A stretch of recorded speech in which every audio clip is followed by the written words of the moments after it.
Malakas pray. Gracious Father God in heaven, maraming salamat po muli sa pagkakataon ito na kami tinipon, Panginoon. Ito ang aming pagbilay-bilayan, Lord God, ang lumabuti salita, Panginoon, na aming pagagamit, Panginoon, na pananggalang sa lahat ng pagsubok, sa lahat ng bagay ng kaaway, Lord God. At naway, Lord, ginawa kami ng maraming Espiritu, Lord God, upang gusto ng maunawaan ang lahat ng ito, na ang salitang magbumula sa inyo, Lord God, na may magamit po namin ito sa pang-araw-araw ng bumuhay, Panginoon. Hindi namin po namin ito basta marinig. Naway, bigyan niyo po kami ng sapat na kaunawaan, karunungan, Panginoon. Kung lubos namin itong maunawaan at tumatakbo sa aming puso at isipan, Panginoon. At nilalapit po sa inyo ang aming mga kasama na wala po sa dakong ito. Saan man po sila naroroon, Lord God, ay ingatan niyo po sila, naway gabanin niyo po sila, ilayo niyo po sila sa masamang balang na kaaway, masamang kaisipan, Panginoon. Naway patuloy niyo po silang ingatan, Lord God. Muli, Panginoon, sa gabi ito, pangunahan niyo po kami. Itinataas po namin ito sa matamis at makapangyarihan, Panginoon Jesus. Amen. Okay. Ang topic kasi natin,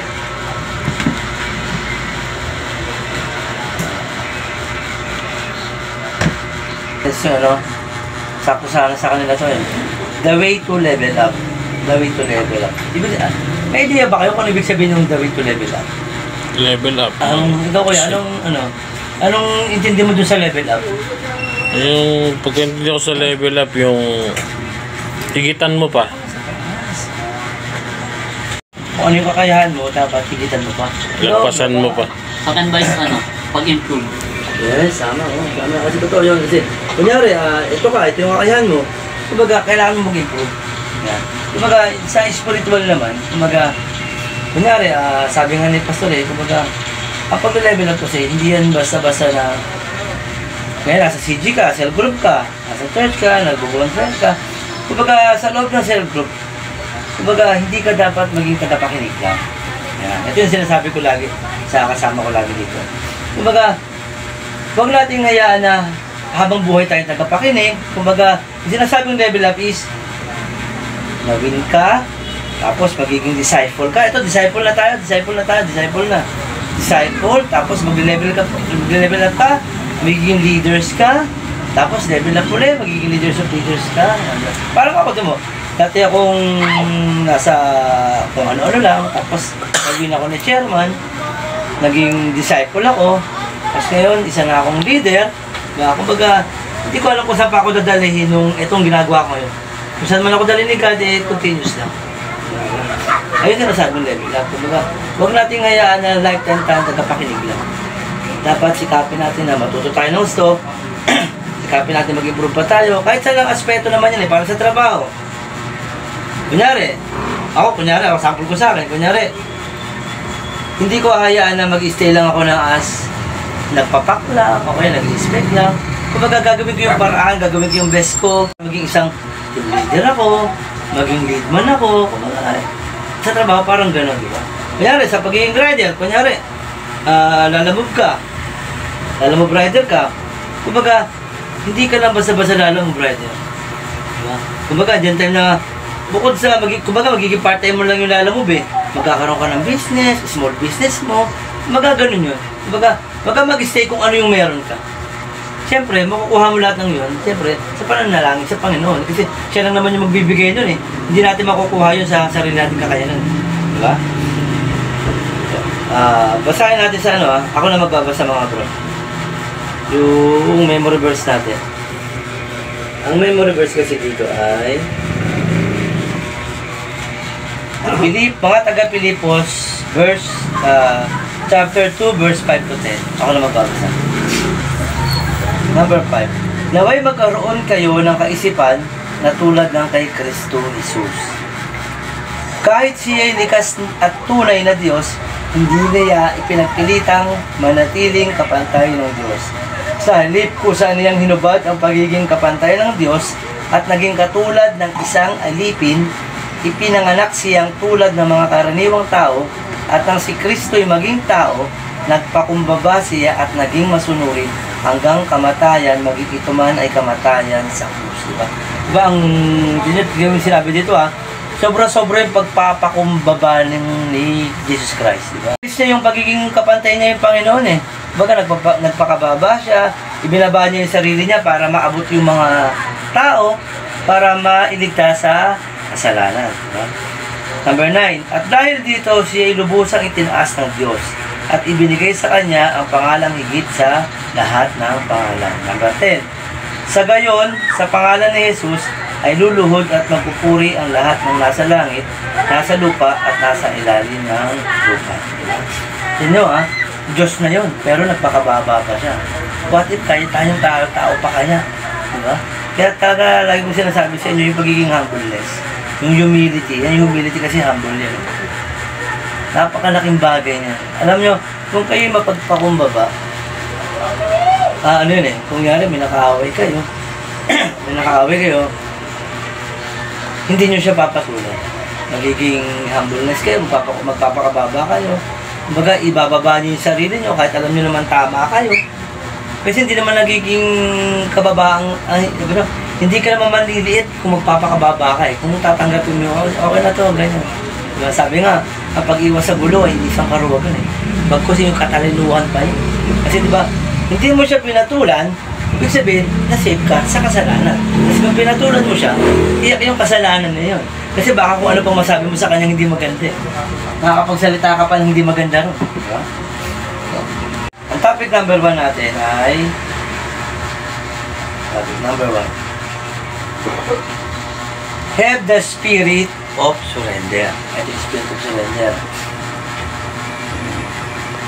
Spirit of surrender. Teka, mag-question muna ako. Question ko muna mga kuya.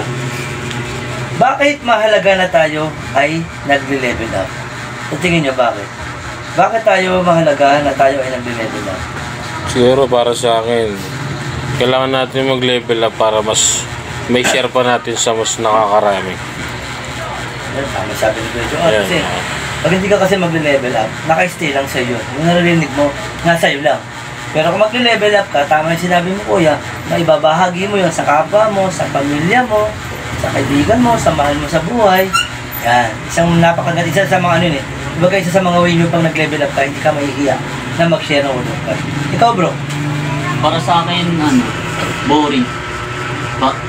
Mahalaga na mag-level up ka. Kasi para sa akin, pag di ka nag-level up, parang boring.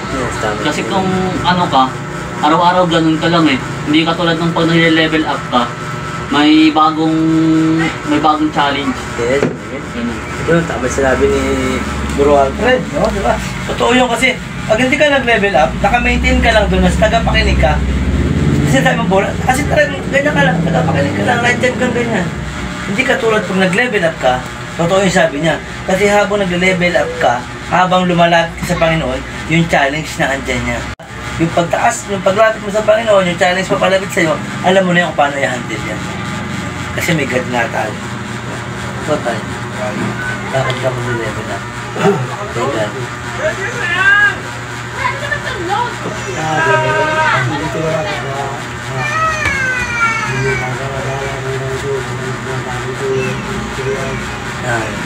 Sabi ng tatay, di kasi dati kasi si tatay ko lagi nasa labas yan. Iinom, nakikipagkwentuhan na kung ano-ano, nagkarilyo. Ngayon, kasi na siya sa bahay, hindi na siya nagiinom. Dito na lang. Ako natutuwa ako kasi nakakasama natin siya sa ganito. Kasi napakahalaga nun. Ang topic natin number 1 is have the spirit of surrender. Ibig sabihin ng have the spirit of surrender. Ito yung yung kumbaga yung buong puso mong isusuko yung sarili mo sa Panginoon. Hindi pwedeng kumbaga kasi pag wala kang pagsuko, hindi ka makakapag-level up. Hindi mo magagawa yung ibang gawain para sa Panginoon. Kumbaga may limit ka. May limitasyon gagawin mo kasi hindi ka fully surrendered. Pero pag ikaw ay fully surrendered sa Panginoon, walang exemption yan. Lahat yung gagawin mo. Bonfire, church, devotion, reading Bible, lahat yan. Kung reading Bible, devotion, yan ayos lang yan. Tapos church, bonfire, tapos lahat, mentoring, lahat, naatilan yan. Ako, thankful na ako kasi halos lahat naatilan ko na Mga mentoring, laki kasi yung bagay. Alam nyo, isa sa ano yun nakakapag-level up pag umating ka ng mentoring. Pati sa leaders meeting namin, every Tuesday kasi, meron kaming leaders meeting. Ako doon, kasi puro pastor yun Iba yung dating. Talagang, puro mga leaders yung nandun Talagang, pag na-adapt mo yung mga sinasabi nila, sobrang blessed. Kasi, dagdag kaalaman nyo para sa akin na may babahagi ko sa mga, tulad na may babahagi ko sa inyo. Yan, kumbaga, andun kasi yung ano eh, yung surrendered sila lahat kay Jesus Christ. Andun lahat. Kumbaga, lahat nagagawa nila. Kumbaga, kung paano sila mag-serve kay God. Ano nga eh, nung, di ba na-share ko kanina yung Friday morning namin? Alam niyo, sobrang bilib ako sa kay Mark, tinatawag na Mark Pogi doon sa ano siya, media team siya, nakanta siya. Biruin nyo ang testimony niya, addict siya, nagdadrag siya. Nagiinom, naninigarilyo. 16 years old pa lang siya, nakabundis na siya. Sakto-sakto nga dito yung panganay ko kung magdi-testimony kasi para sila ang bata pa nagkabibi niya. Tapos, tingin mo, sobrang surrendered niya kay God. Alam mo, lahat ng bisyo niya nawala sa kanya. Nawala. Tapos meron na siyang asalit, may asawa na siya ngayon. Kasal na siya. Tapos eto lang bago, nabigyan siya ng blessing, may sarili siya sasakyan ngayon. Tapos ang ganda ng trabaho niya ngayon, di ba? Kaya napakalaking blessing pag ikaw talagang fully surrendered ka kay God. Di ba? Kaya yun mga share ko lang sa inyo mga bro. Ano lang, ito natutuwa nga ako sa iyo kasi sabi mo hindi ka bumiyahe.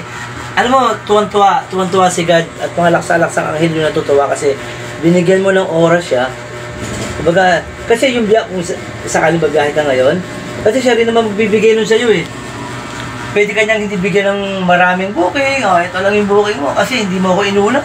Diba? Sabi nga sa share ko lang sabi nga sa Matthew 6:33, seek first the kingdom of God and His righteousness. Sabi, unahin mo si God, ang kanyang karya, di ba?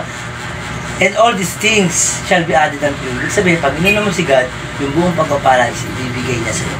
Sabi nga, ito yung pagpapala, nakasaklob na sa atin yan eh. Inaantay na lang kumilos tayo kung ano yung gagawin natin.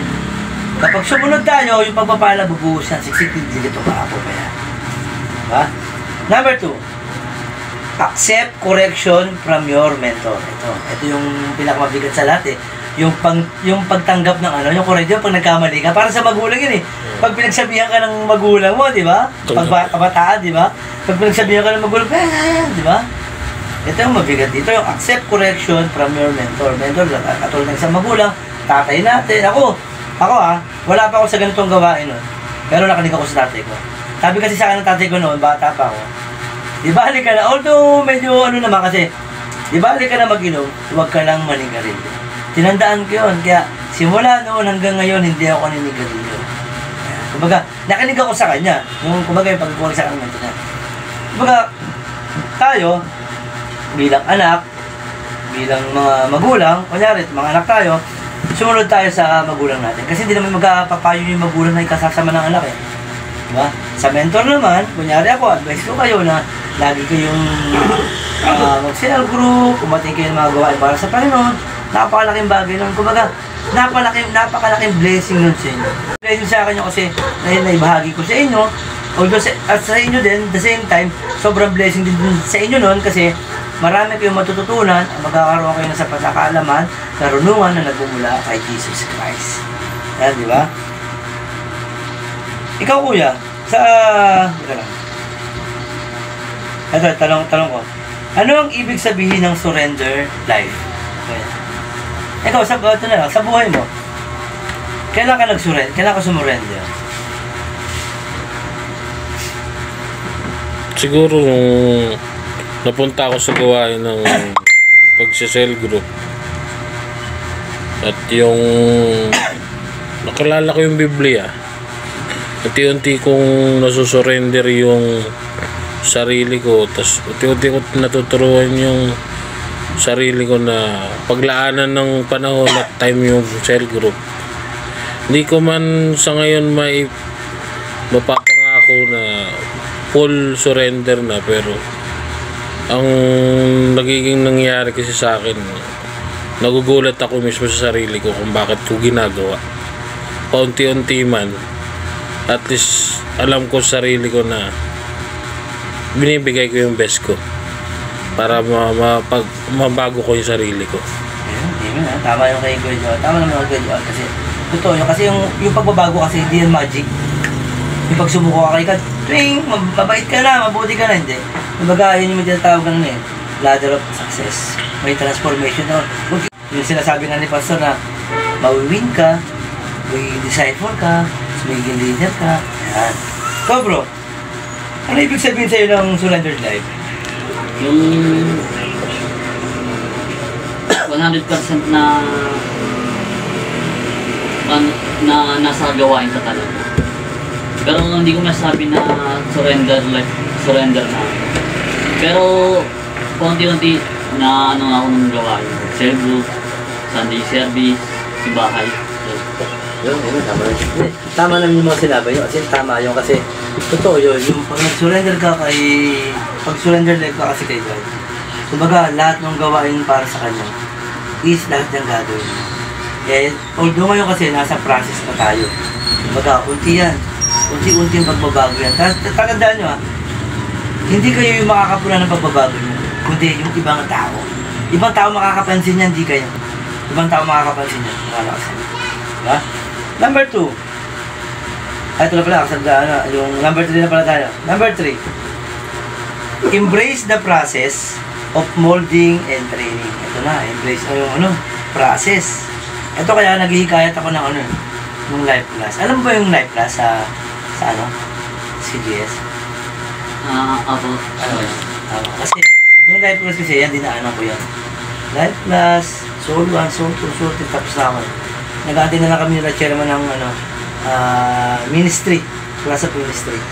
Yung anak ko nasa Soul 2, Soul 3 na sila sa susunod. Tapos nung unang niyaya ko sa Life Plus, may doubt pa ako, parang feeling ko kasi boring, parang hindi ko ano magagawin ko dyan.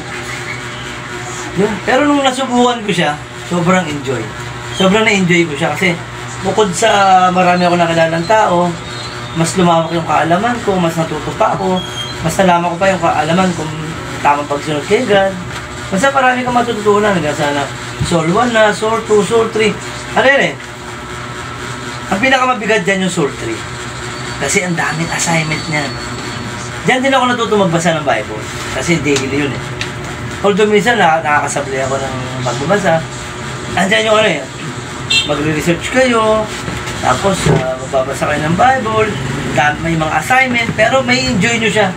Kasi lahat naman ng gawain na yun is about sa Bible. Lahat yun. Kaya napakadali niya. Napakadali.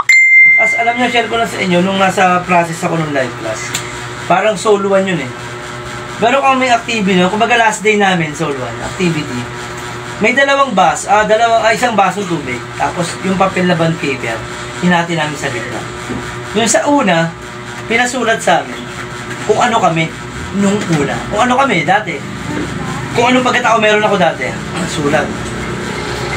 Sabi ko sa'yo, habang sinusulat ko yun, tapos yung background pa ng music ng church, grabing iyak ko. Ito, tinanong ako yun, naiyak ka di.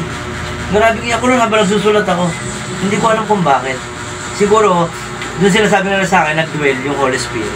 Kumbaga, naramdaman ko rin na yung sinusulat ko doon. As in talaga, parang piling ko kulang pa yung bond paper na sinulat ko Hindi after nun, tinupi. Tapos, ibinuho nilagay sa tubig. Di unti-unting naluso yung papel, di ba? Luluso sa tubig yun. Hanggang sa nawala na siya. So, sabihin nun, fully surrendered na ako, inalis ko na siya. Tapos, kaya pinasulat ulit kami. Ano ako ngayon? Ano si Dandan ngayon? Sobrang na-appreciate yung activities na yun. Sobrang sarap. Kaya, sinasabi ka dyan, embrace your process. Try nyo lang. Ako lang, hindi ako kasi doon wala kayong magastusin. Wala kayong magastusin doon. Ano yun every Sunday siya, every Sunday yun, 4 to 5 p.m. Isang oras lang yun. Ang gagawin mo lang doon, makikinig ka. Kinig ka, tapos may mga tanong, kung gusto mo sumagot, sasagot ka. Tapos mag-present ka lang. Tapos may mga mga group page din yun, i-add ka doon. Lahat na kayo magkakaklase. Ang dami nyo magkakaklase doon. Mga 100, basta 100 yun. Iba-iba kayong lugar ng classmate kayo doon. Ayun yung sinasabi yung process. Kaya dapat i-embrace. Pag may mga pagkakataong gano'n, ako kasi nung niyaya ako doon, in-embrace ko agad yun Although may doubt ako, pero in-embrace ko agad siya. Kaya ko testing doon siguro. Life Plus, naging top student ako. Soul 1, naging top student ako. Soul 2, doon ako medyo bumaba kasi nandun yung struggle ko, yan Tapos yung Soul 3, andyan yung si Mrs. ko na, yan struggle ko na yan. Pero naitapos ko yun, kahit nasa struggle ako, naitapos ko lahat yun. Ayun nga kasi, pag talaga pag-surrender ka kay God, pag sumusunod ka sa Kanya, pag talagang niyakap mo, yung molding and training molding and training. Yung kasi nga tayo bilang Kristiyano, si God kasi napakabait, sobrang bait talaga ni God. Kunyari, ako, nagkamali ako. Kunyari, mali yung gawa niya sa akin. Pwede niya akong baguhin. Pwede niya akong ulitin. Pwede niya, kasi makapangyarihan, pwede niya akong baguhin. Diba? Ito yung sinasabing molding. Diba? Tayo, nagkasala tayo, pwede tayo magbago. Diba? Katulad dito, asa process tayo ng pagbabago, di ba?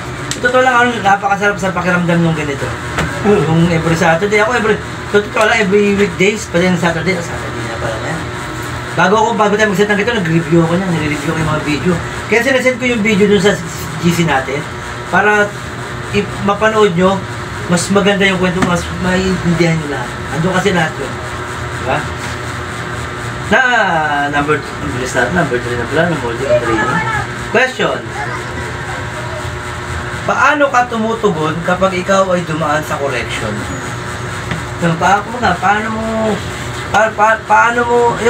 Paano ka tumutugon kapag kinokorek ka? Okay, ikaw muna bro, una. Sa akin, gumaganon lang. Okay, ganun. Tahimik, tapos tinatandaan ko yung sinabi sa akin. Dati, pag pinagsasabihan ako ng magulang ko, lumalayo yung loob ko sa kanila eh. Pero ngayon, okay lang, gumaganon, tahimik lang, tapos tinatandaan ko yung relate ako kay bro Alfred kasi ako totoo yun. Pag ako sinasabi ng nanay ko dati, nagagalit ako. Umaalis ako, nilalayasan ko yan. Ganun ako dati. Nilalayasan ko yan. Sinisigaw ako pa nanay ko dati.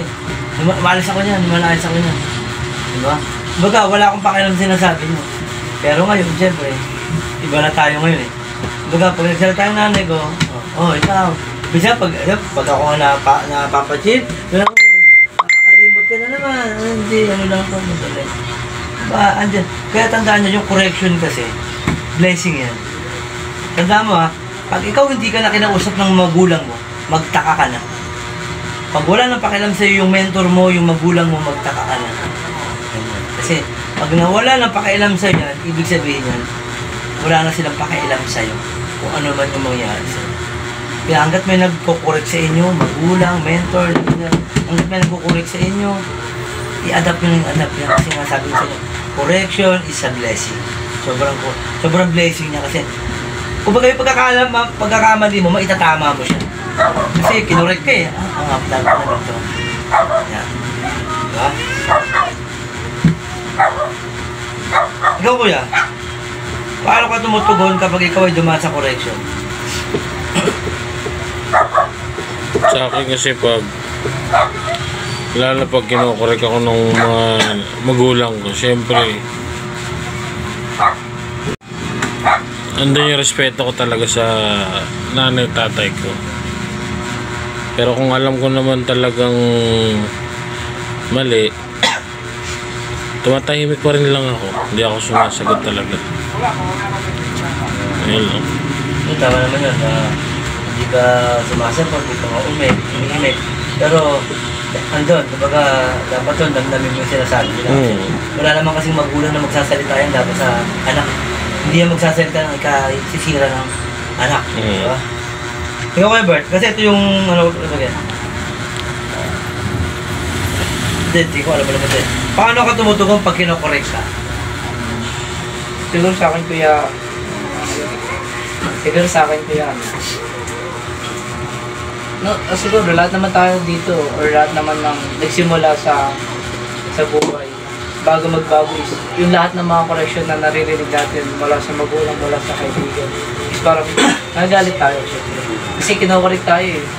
Pero sa ngayon, inaano ko na ito sabi nga ni Geraldo na yung correction or yung pagkokorek sa atin is blessing.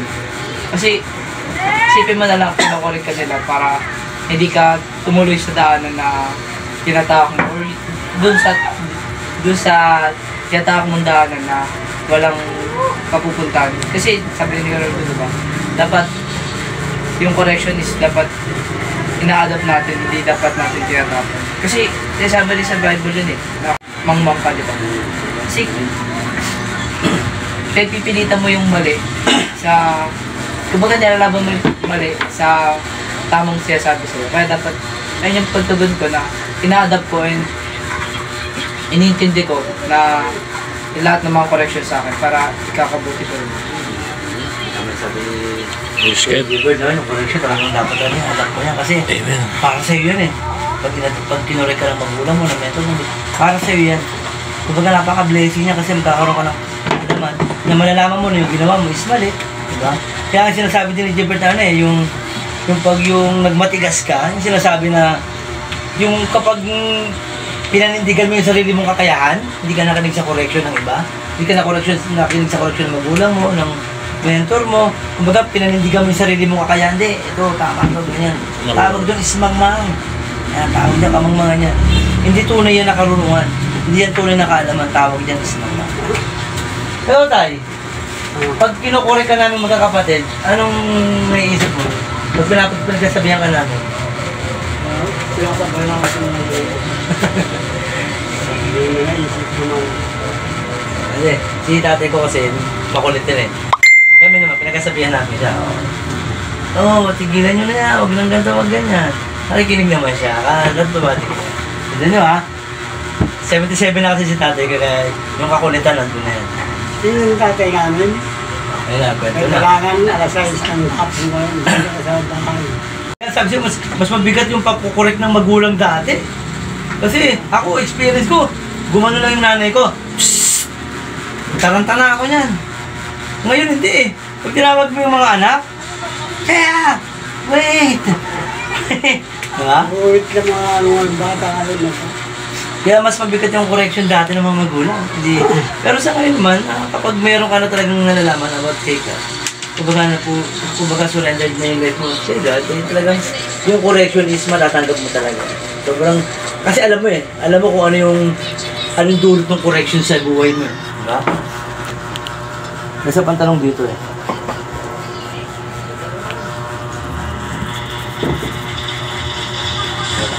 Ito. Kailan ka dumaan sa molding at training? Molding at training nga, ito na yun sa mga lingkod. Ano ang natulong nito sa buhay mo? Ikaw ko yan. Sa akin malaki kasi tulad nito cell group, natututo ako, marami ako nalalamang advice o salita ng Diyos na nalalaman ko na yung mga gawain ko dati is malaking kamalian talaga. At kailangan kong itama yung sarili ko dahil yun nga, mali talaga yung tinataka ko noon. Kaya pasalamat ako kasi nakilala ko kayo, natuto akong mag-cell group at natuto akong baguhin sarili ko. Yung pag-cell group kasi sa part ng molding to eh. Yung cell group kasi dito marami kang matututunan. Pero syempre dapat, hindi mo lang basta pinapakinggan. Diba? Yung pinapaulit-ulit mo sinasabi. Huwag mo lang basta maririnig, hindi mo lang basta pagkarinig mo, papakawalan mo sa kabilawa. Pagkarinig mo dito, diretso mo sa puso mo. Sa buhay. Para maramdaman mo siya talaga. Ikaw, bro Alfred. Sa akin, vice kailan ka dumaan sa molding at training? Ano ang naitulong nito sa buhay mo? Siguro nung 2017 hanggang 19.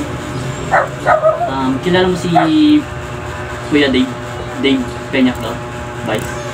Parang kilala ko. Pag-premier sa akin. Ano siya, primary ni Pastor. Kilala ko na. Siya yung dati kong leader. Na-invite niya ako, tapos natin na sedo, Sunday service, morning prayer, hanggang naging leader. Dumaan ng, ano tawag dito? Dumaan ng live class. Ano yung una? Live class yun. Yung tatlo yun eh. Ano nga ulit? Live class, Soul 1, Soul 2, Soul 3. Soul 1, dumaan ng Soul 2. Kaso, tumingin ako sa tao eh, hindi kay Lord. Kaya napatid ako, lumayo, nawala. Yun. Tapos, ang naitulong sa akin ng pagla-live class, natuto akong magdasal, natuto akong basa ng Bible, umati ng cell group, Sunday service, yun. Kaso Ano, ibig sabihin ko na hanggang ka, Soul 2? Pero gusto mo siyang ituloy? ano na ata, ang alam ko, uulit ka na ata eh. Hindi. uulitin mo Soul 2 ka mag-uulit. Naka-graduate ka ng life class, saka Soul 1. Soul 2 ka nag-stop. Ano lang yun, ulit ang Soul 2. Message mo lang ako pag gusto mo. Message mo lang ako. Kasi yung training kasi sobrang ano yan eh. Sobrang powerful ng training kasi. Diyan ka mauubog. Sobra. Ako, hindi naman ako magiging gato. Hindi ako dumaan sa ganyan eh. Wala akong idea, wala akong ganito sa parang magsasalita.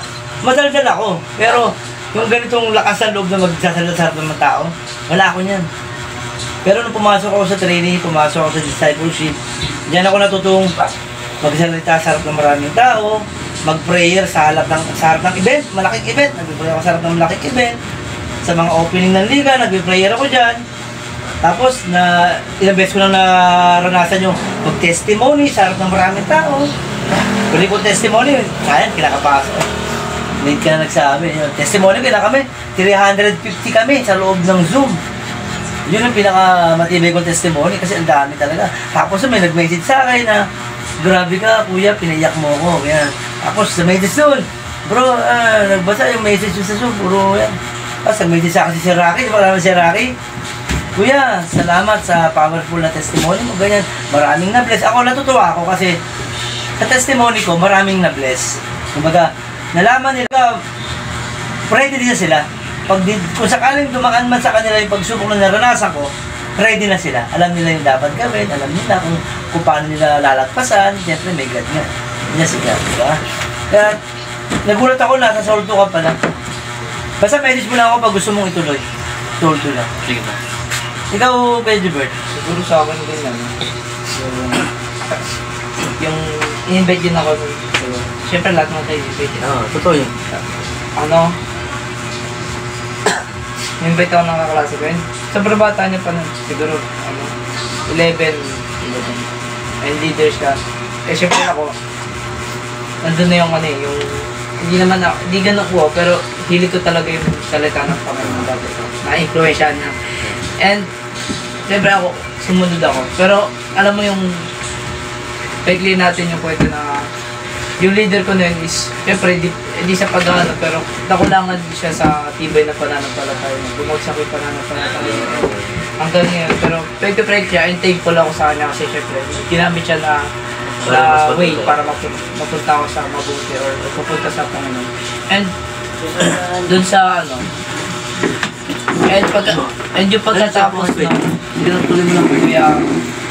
pagkatapos nung time na yun,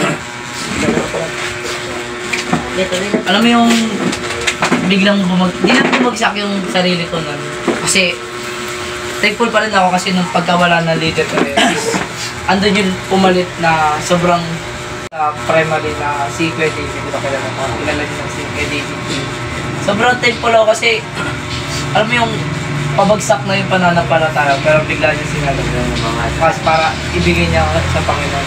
And sobrang grabe yung influensya na binigay sa akin na yung pag-isip ko, yung mindset ko is nakatulong talaga si Kuya David. Kaya sobrang thankful ako sa kanya. Pero yung time na medyo parang medyo siyempre lahat naman tayo may mga trials na pagdadaanan. And alam mo yung sabi natin sobrang uwa ko sa Panginoon pero yung pananampalataya biglang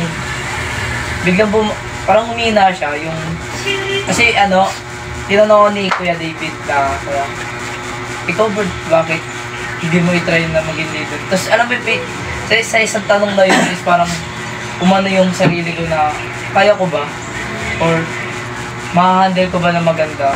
Or may question ko ba yung mga magiging member ko? And doon lang sa tanong na yun is parang kasi bumagsak talaga yung pananampalataya ko. Tumigil lang. Hindi as in tumigil. Parang nawala yung sigla ko, nawala yung galak ko sa Panginoon.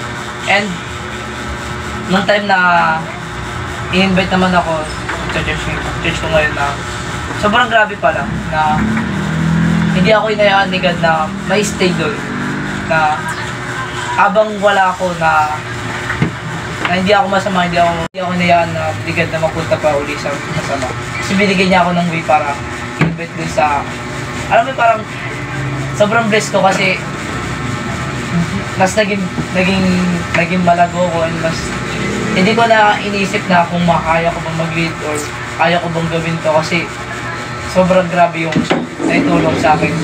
Simula kay Kuya King, simula din sa isang leader ko na tinulungan niya talaga ako sa pag-grow. And thankful ako kasi sobrang natulong paano naitulong sa akin yung syempre bilang bata and bilang katulad nila na maano pa sa social media is nalayo ko dun.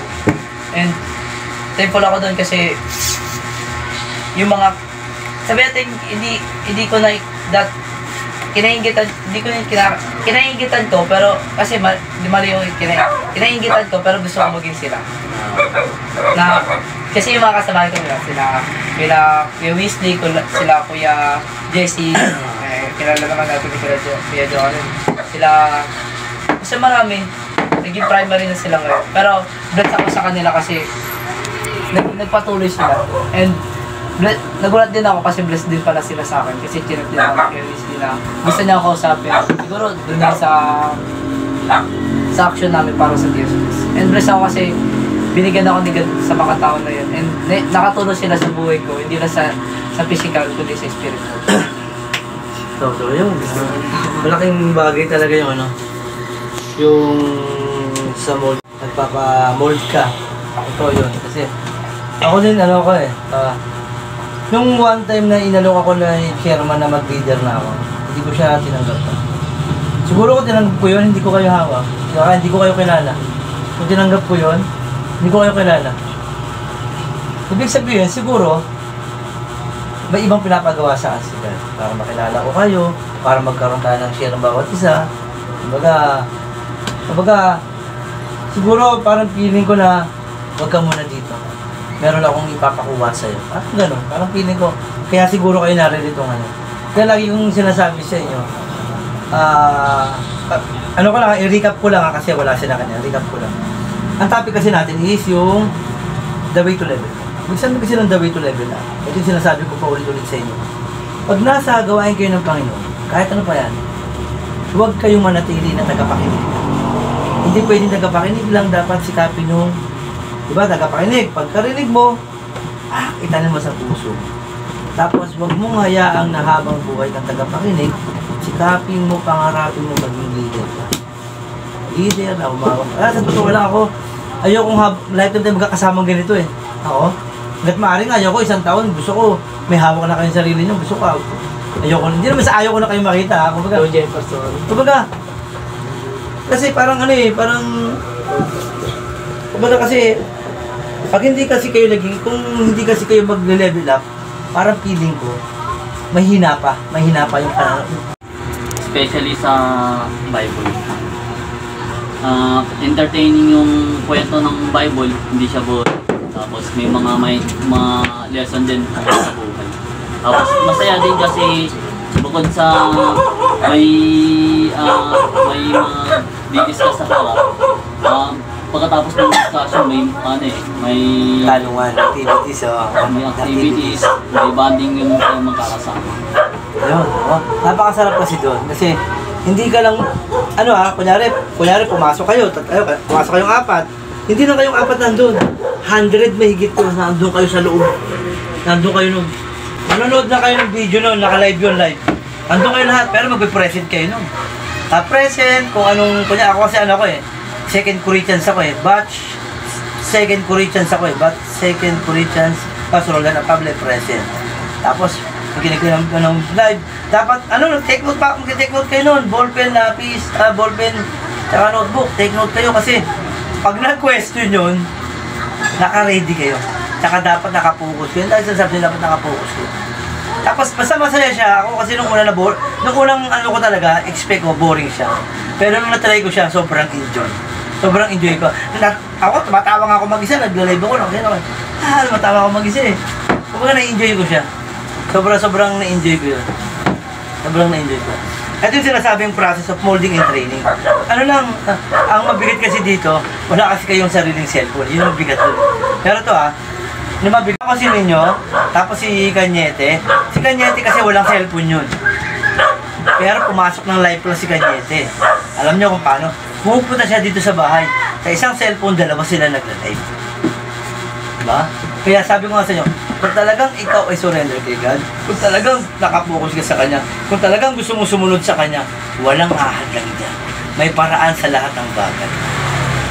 Yan. Kasi, pag ayaw mo pa, ang dahilan mo kasi wala pa ang cellphone, may pumipigil sa'yo. May pumipigil sa'yo dyan. Basta tandaan nyo lang lagi, prayer lang lagi. Kumbaga lagi nyo ipanalangin sa Diyos na, Lord, paunawan nyo sa akin.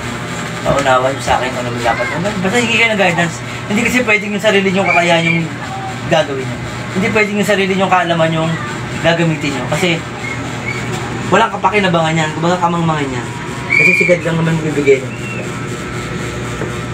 Ayan, di ba? Ayun, tatanong gawin tatlo ha. Tanong ko na sila.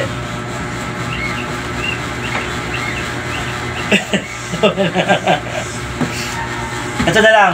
Ito lang itatanong ko sa inyo. Bakit mahalaga na tayo ay mag-level up? Ito muna. Bakit mahalaga na tayo mag-level up? Mahalaga sa atin talaga mag-level. Kasi kung mag-i-stay ka lang talaga, kung mag-i-stay ka lang, wala kang maano sa wala kang maiinggit ka sa iba na yung iba mong kasabayan, kasabayan, nakapagturo na, kasi mag-i-stay ka lang eh. Kung nile-level up mo naman yung sarili, kasabay mo silang nag-i-bad isip. Yun lang po. Ibig sabihin mo, level up ka na. Sound? Process na. Oo. Sabi sa inyo, pag umating kayo ng Life Plus, sumali kayo ng Life Plus, wala kayo bagastos doon kahit 5. Wala kayo bagastos din. Libre yung pag-aaral nun. Libre. Mahirap kumuha ng libre pag-aaral ng Bible ha. Bible school ka, nag-ano pa sila eh. Nag-enroll pa sila, gumagastos pa sila eh. Yun, libre na yun.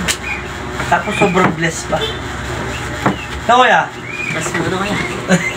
Kasi ikaw? Ano ba ang pagkayaran ko? Bakit mahalaga na tayo ay dapat mag-level up? Maging leader ka para ma-share mo yung kalaban mo. Yun, tama sabi ni Kuya. Kasi ito naman yun, para pag mag-level up ka kasi, diyan ka magkakaroon ng lakas ng loob na mag-share. Share ka sa kapwa mo, tigit dyan sa pamilya mo. Yan. Ito yun. Conclusion na tayo.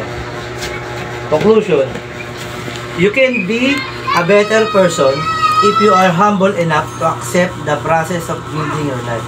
Sabi nga, magiging mas mabuti kang tao, mas maiging ka. Kumbaga, mas magiging maayos kang tao kung i-accept mo lahat yung process, tapos i-build yung life mo, mag-level up ka. Diba? To level up is the product of an attitude that fully surrendered to the Lordship of Jesus Christ. Diba? Diba sa pag-isipan nyo mabuti. Daw dito, naawa tuloy ako kay Jeff eh. Paano pa ako lang basta pag gusto nyo nang pumasok sa Life Plus, hindi ko alam kung kailan yung next na opening, pero ito na malapit na yun. Pag gusto nyo na pumasok, magsabi lang kayo sa akin. Kasi dagdag kaalaman yun. Training skills yun. Tapos, dun ka pa mas titibay yung pananalita mo. Sobrang maano ka doon. Kasi, lalo pag nasa Soul 2, Soul 3. Kasi Zoom na yan bro no? Soul 2, Zoom na yan. Talagang kita na kayo niyan lahat doon. Bawal off-cam doon. Pwede ka mag-off-cam kung nasa trabaho ka. O kaya may ginagawa kayo bang bagay. Pero hanggat maaari nga dapat naka-cam ka eh. Para talaga naka-focus ka. Kaya naka-cam talaga yun. Tapos biglang magtatawag yun. Kaya pwedeng hindi ka naka-focus. Dapat doon naka-focus ka talaga. Hindi naman basta-basta nagtatawag yun. Siyempre, sino yung may dyan? May takeaway, sino yung gusto sumagot, ito, ganyan. Siyempre, may pindutan naman yun kung sino yung tataas ang kamay. Pero pag walang tumaas ang kamay, magtatawag talaga yun. Mamimili yun. Pero siyempre, kung nakapokus ka, hindi ka dapat taba. Kasi, timano, pag tinawag ka nun pa, ganyan ka, ito po, ganyan. Marami ka may share. Dati di man ako ganun magsalita eh. Napakahiyain kong tao, matigas lang yung ulo ko, pero at sana i-adapt yung lahat. Okay, closing prayer. Ay, wala pala si Kenneth, no? Kuya Alfred, ikaw, bro. Ikaw. Okay lang. Sige. Let us pray. Okay, bow our heads and let's pray. Lord, thank you sa buhay ng aming leader na si si Vice Dandan. Dahil ginamit niya siya para i-facilitate ang prayer group. Maraming salamat sa mga natutunan namin na napakinggan namin mula sa kanya. Maraming salamat kasi nakapag-serve kami bilang pasasalamat sa mga ginawa mo para sa amin.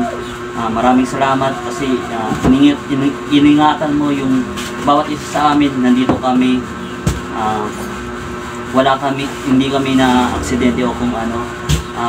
Lord, maraming salamat sa araw na ito at dalangin namin na makauwi kami sa aming mga bahay ng ligtas. At maraming salamat sa mga discussion ngayon. Dalangin namin na may alat namin ito sa buhay namin. In Jesus' name we pray. Amen. Amen. Yes. Paano? Picture tayo, picture. Tayo.